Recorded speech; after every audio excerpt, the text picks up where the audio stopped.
Ако вече имаш изградените видеа, имаш съдържанието, имаш изградено доверие, или поне до някъде. Сега следва частта с монетизацията. Време е да монетизираме целият твой труд. Как ще направим това нещо? С призив за действие. Призив за действие е всяко нещо, което подканва хората да предприемат дадено действие. Нарича се за по-кратко CTA, STA, Call to Action, призив за действие.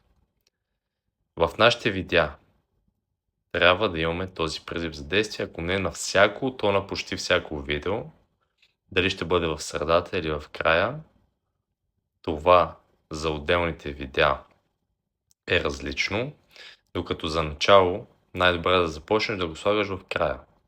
Защото това, което казвам в средата, то не е точно в средата, ами е малко преди края, но не е точно на края, малко трябва да вляза в конкретно в твоето видео и да го преценим заедно това нещо. Нали? Не е толкова просто за обяснение и не е формула, която може да работи за всички, пък целта на това видео е колкото се може повече хора да си вземат. Съответно, призива за действие е нещо като, да кажем, ако е за любовен живот, ако искаш да си върнеш контрол в любовта, напиши ми рестарт в коментарите или налично, няма значение. Някой ще ви пише така или иначе, вие да кажете в коментарите, огромна част ще ви пишат налично. И дори да кажете налично, много хора ще ви пишат и в коментарите, даже повечето. Просто такава е психологията. По-интересното е вече какво да направим след като тези хора са ни писали в коментарите. Много е просто. Да кажем, ако видеото е в платформата на TikTok и те ви пишат рестарт, да кажем един коментар. Вие влизате в профила на човека и опитвате да му пишете. Това е първата стъпка. Ако не можем да му пишем, защото е ограничил профила си, ние му пишем коментар под неговия коментар. Профилът ви е заключен, пишете ми налично. Ако профилът му не е заключен и той ви е написал рестарт, влизате при него и му пишете: здравейте, пиша по повод заявения интерес. Защото иначе, ако напишете просто здравей, човека може да го тълкува по някакъв начин, все едно едва ли не за игравка сте му писали, може да не се сети, това ви вкарва в излишни драми и филми и така нататък. Тоест, нека да сме си наясно. Ти си заявил интерес, пиша по повод заявения интерес. Да, здравейте. И оттам нататък вие вече започвате да си пишете, но вие въпреки това в коментар му пишете: писах налично. Тоест, двете неща, с които отговаряте в коментарите, са: профилът ви е заключен, пишете ми налично, и второто нещо е: писах ви налично. Това са двете неща. Сега, какво става в това лично? Здравейте, пиша по повод заявения интерес. Здравейте. Човекът се интересува и е заявил интерес по нещо конкретно, с което се занимавате вие. Да кажем, че то е увереност. Вие сте човек, който помага на хората да повишат своята увереност. И вие сега, без да питате и да разберете проблема на този човек, няма как да му помогнете и да му давате каквото и да е било решение. Затова аз ненавиждам универсалните продукти, особено когато става въпрос за личностно развитие. Питате го така: здравей, пише по подзавен интерес. Да, здравейте.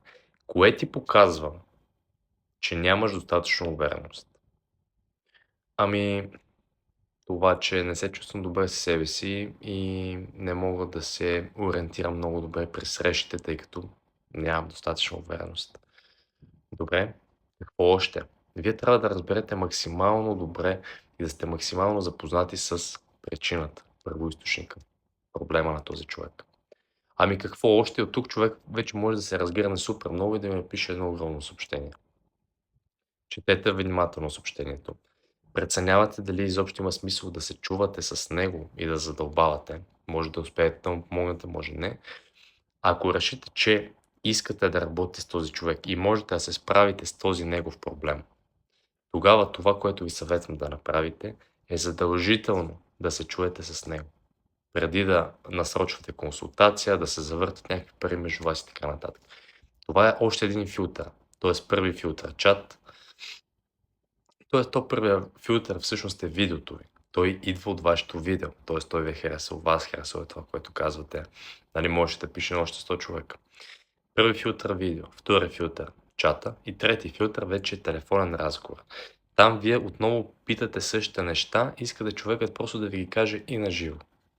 След като разберете проблемът му, след като питате как се чувстваш по този въпрос, следствие на това, как си представяш на живота, ако вече си доста по-уверен. Нали? Това са вече въпроси в продажбите, които са повод за съвсем различно видео, но това е най-важната част, всъщност.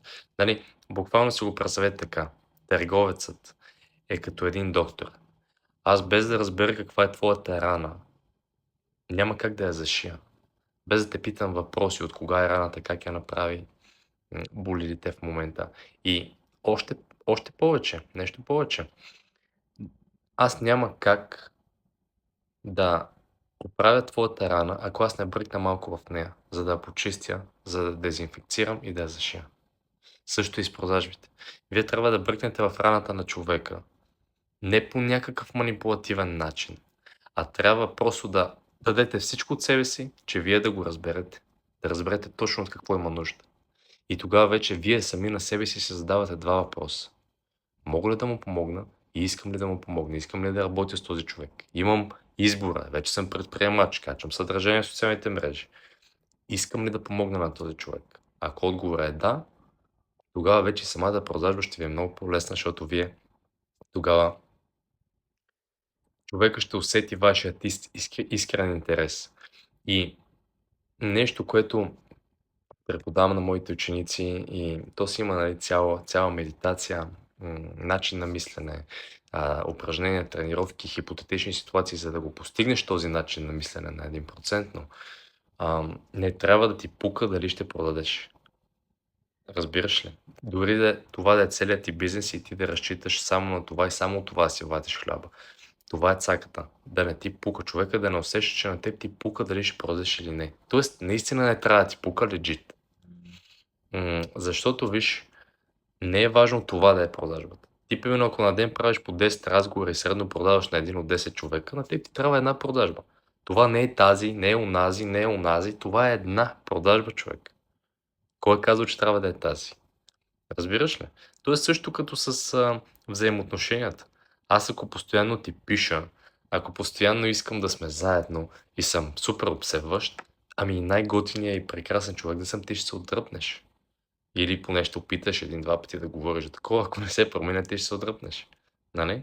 Ами също и с продажбите. Той е като две коли, нали? Ти трябва да спазваш дистанция. Хем да не си прекалено близко, ама хем да не си прекалено далече. Нали? Това е идеята на продажбите. След като проведеш разговор с него, продаваш, разбираш дали можеш да помогнеш, дали искаш да помогнеш. Продаваш, не на всяка цена, разбира се, както казахме. И тогава вече идва време за това ти да проведеш консултация с този човек. Тоест, вие се разбирате за конкретна дата. И тук ви съветвам вие да му кажете по-скоро: имам свободен час, еди кога си, а не кога на теб ти е удобно. Защото това ви вдига реномето, създава авторитет, статус, че вие имате други записани часове. Плащането винаги е в същия ден, не в деня на консултацията. Плащането винаги се случва в денят, в който вие провеждате разговора, за да има тази сериозна заявка и да може вие да се подготвите. А не да се подготвите и той изведнъж ви каже: ми се съжалявам, аз се отказвам. Предполагам, няма да е проблем да направиш плащането днес, за да мога да се подготвя. Да, няма проблем. Плаща ви и оттам нататък вече трябва да знаете как да проведете вашата консултация. Това е най-лесната, най-приятната част, докато си пиете кафето, но има някои правила, които трябва да знаете.